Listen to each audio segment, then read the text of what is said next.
Good morning, ma'am. Good morning. If you could please state your full name for the record. Nicole Beausoleil? Thank you. And is there something you wish to state to the court this morning? Yes, I do. Thank you. You may proceed, ma'am.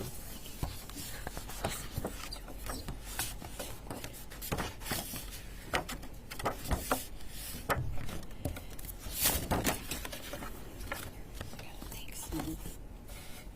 Good morning, Your Honor.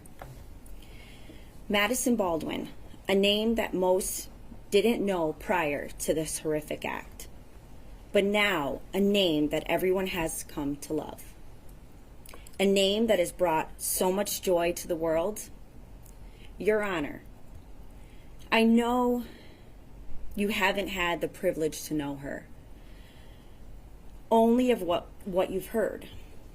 She is an old soul, wiser beyond her years.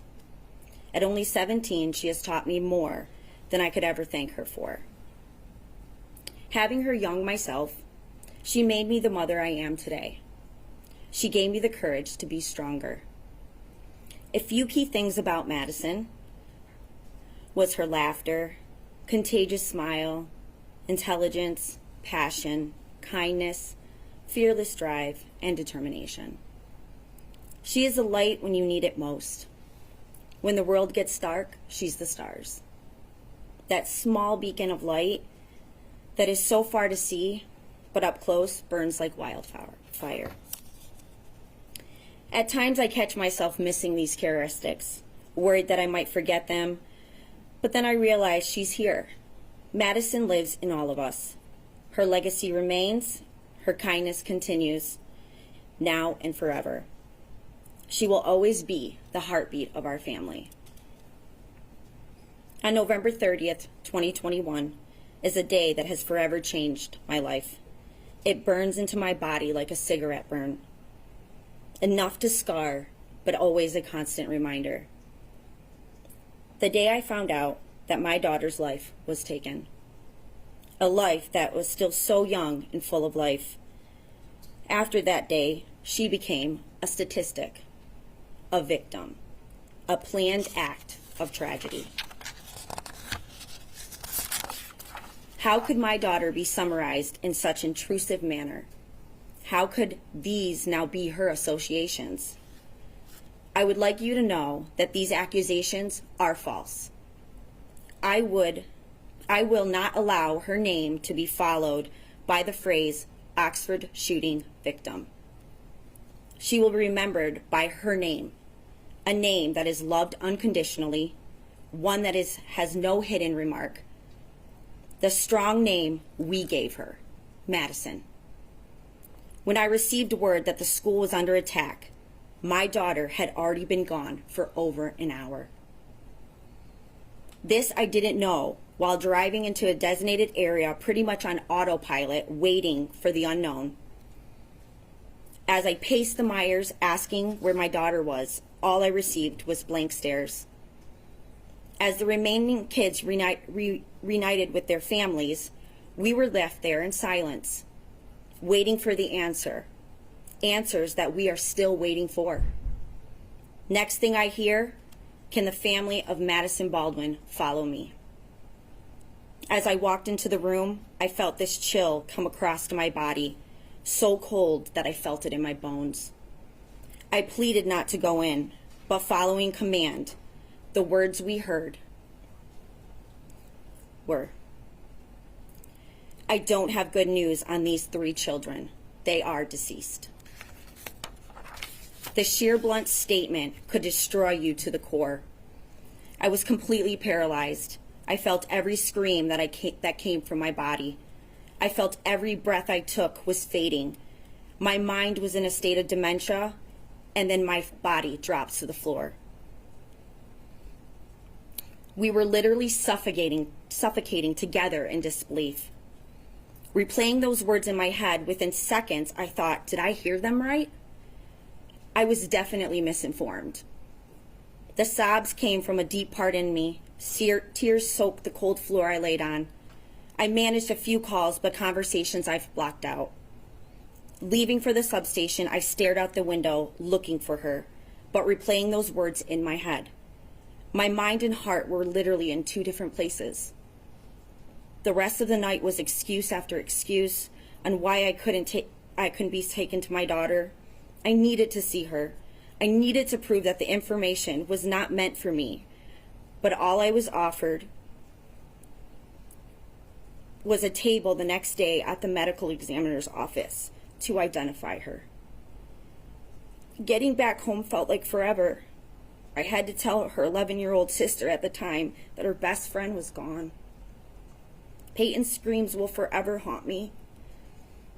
And when she asked me that simple question, why? As a mom, I didn't have the answer. The next morning, I was on my way to prove somebody wrong at the medical examiner's office. In my head, it wasn't going to be her. As I walked down the corridor, I entered into a room with a steel door and a small glass window. I couldn't move my feet. I couldn't get close enough to look. But when I remembered, I was there to prove somebody wrong. I looked through the glass. My scream should have shattered it. My daughter's lifeless body was laying on a cold metal gurney. I remember her hand laying out from underneath the sheet, and her fingernails were blue. Blood smeared in her hair, and they made sure I saw her from a side that was more acceptable for a grieving mother. That was not my daughter. Madison was far from lifeless. As I banged on the door demanding to touch her, I lost my ability to stand. I was dragged away from her. I was not allowed to touch my own daughter. I was not allowed to hold her hand and just let her know I was there. It's a feeling that no parent should ever feel. But that's my baby. I deserved the right to be with her, but I was not allowed. Instead, I was dragged away from her, screaming like a toddler, saying profanities in the most ignorant way. That is when I realized I could no longer deny it. I didn't want to admit I was wrong. I didn't want to visualize a moment without her. I didn't want to believe she was gone. But it hit me like a semi-truck. I knew her dreams were no longer the future, but only dreams. Your Honor, I thank you for the dedication to this infuriating act. I admire your knowledge of the law and the stance onto listening to all, keeping your composure and consistency throughout this sentencing. I thank you for the clear representation of your courtroom. I thank you for the countless hours that this has taken from you and your family's life to give the best possible judgment. I thank you for being a human being. To the prosecution and advocates, Karen, Mark, David, and countless others, I thank you for the constant efforts to keep my daughter's legacy alive. The righteous hours, the rigorous hours that have consumed you, your nonstop actions to make sure all facts are given appropriately, your compassion for our family. Jen, my advocate, and others, advocates, I thank you for picking me up on some of my worst days and moments that I thought my life was not valuable, keeping me sane during every moment, even when weakness was at its worst. You all have remembered my daughter and kept her spirit alive in the most prestigious manner. Thank you for taking away from your life to get justice for her life. And lastly, thank you for doing the unthinkable, the tragic, the raw, the vulnerable, and infuriating moments when I know it breaks you inside to make sure that we are the slightest bit okay, to make sure we continue, that we remember, and that we keep fighting for justice.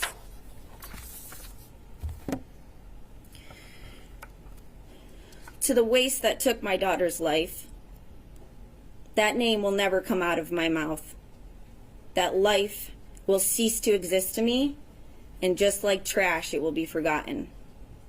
So while the attention that he has been seeking for this horrendous crime, you will get no reaction from me. But again, this is the life he chose. If he really wanted to make a different outcome, he wouldn't continue to make the excuses he does now. The suffering will come when he least expects it. The regret will consume you as you sit alone with the only voices in your head. Guilt would eat away at your soul. This might not happen tomorrow, next year, or 10 years, but it will happen. As you get older, you will realize the path you've chosen, and it will haunt you. Just like the idol that you admire so much, both of you forgotten in the system.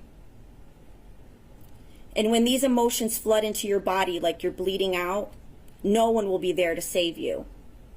No one will forgive you. Your hand will no longer be held as you claim insanity. Your outburst for attention will go unnoticed. No one will love you, and no one will come. As I don't wish death upon you, that would be too easy. I hope the thoughts consume you and they replay over and over in your head. The thoughts won't stop. I'm sure you heard that paraphrase before. I hope the screams keep you up at night and they cause real hallucinations. You won't be able to write it on paper for the attention that you so badly seek. Those four walls become your home, suffocating in guilt. It will come, I promise you. I'm happy you decided not to be a coward that day and take your own life. I'd much rather you stick around to see what the life you have chosen for, what suffering really feels like, and that your significance is not above anyone else. I truly feel sorry for you that you thought this would be a better life choice. So, Your Honor, I have chosen forgiveness. We live in a world where forgiveness is not deserved but needed. Forgiveness, a word that holds so much controversy. What does it really mean? To me, forgiveness is an encouragement. It encourages me to forgive the things that are out of my control. I have chosen to forgive for myself.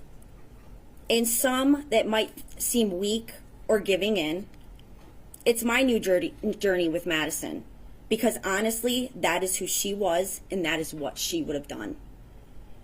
I no longer carry that burden. It does not define me, it does not define her, or it does not define our family. I forgive myself for the grief that at times felt like multiple stab wounds, but managed to survive.